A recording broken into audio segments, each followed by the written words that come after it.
Hi, how are you? We're great. Do you know, it's lovely to see the art. It's lovely to see the beautiful locations. But can I be really honest? I like watching it just for like a bit of your company because you're quite good fun together, you two. You should go on another date. Do you know what? That's really kind of you. And that was the best day ever. It was very windy though. And what you don't see there on the screen is there was a whole crew of people trying to stop the wind from blowing our picnic away. It was blowing a gale, but I would suggest anybody who wants to go on a date like that should do it.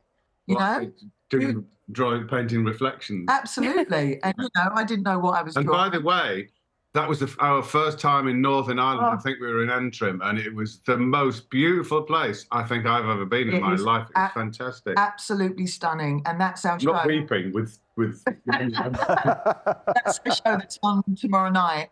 And it was just so beautiful. I mean, we were so lucky with the weather doing this series. It was sunny every single day as well. So we couldn't have wished for anything. Really good fun and doing what we like doing, which is painting and looking at birds. Okay, well, look, let's talk about the painting. What is it you love about it? How does it help you in day-to-day life? Yeah, we can see the pictures. They're great, lovely. Well, it cheers me up.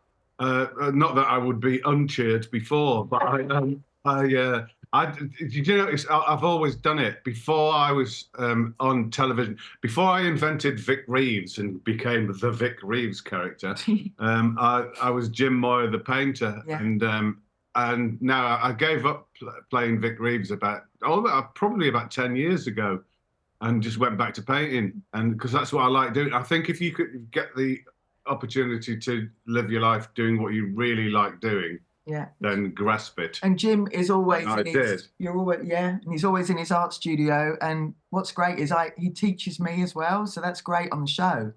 To be taught, because I am not an artist, but the best thing about it is to be taught, and I've got the best teacher as well, so brilliant.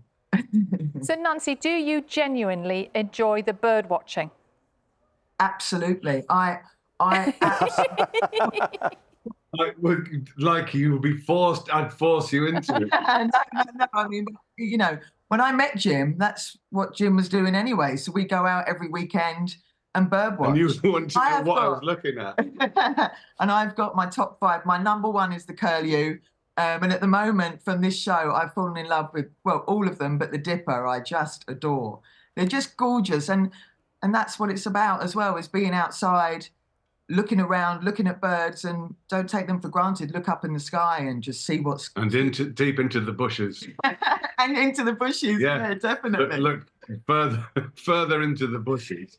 I love it. I absolutely love it. And what's great about the show is that we've met people that hadn't bird watched before and said they're doing it because of our show. And that means so much to us. Honestly, it's amazing. I love it.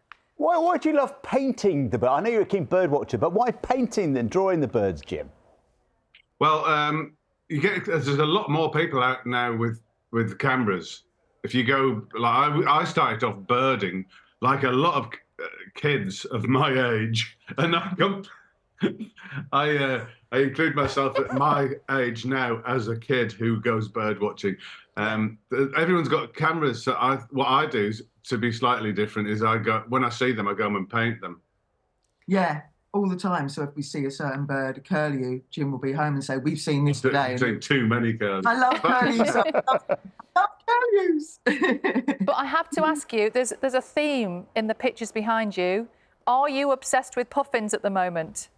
Well, no, the puffins are there for your benefit. Come on, explain. About